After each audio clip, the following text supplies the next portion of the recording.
Hello guys! Eto na naman ngayon, nag-start ako ng pagluluto. Nilagyan ko ng konting olive oil.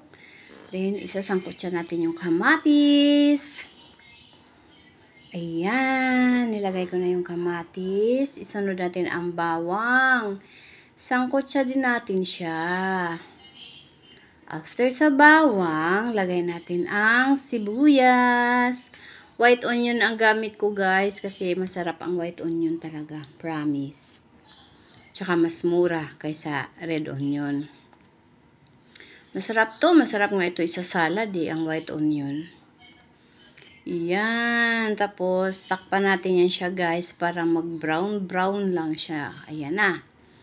Lalagay ko na yung pang timpla. Ayan.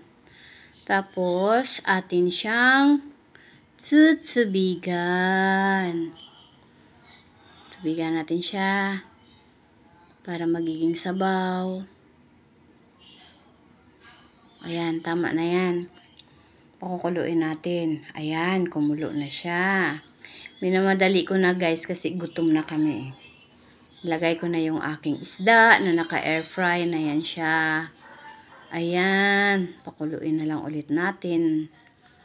Tapos kumulo. Wow! Okay na, lagyan na natin yung ating malunggay.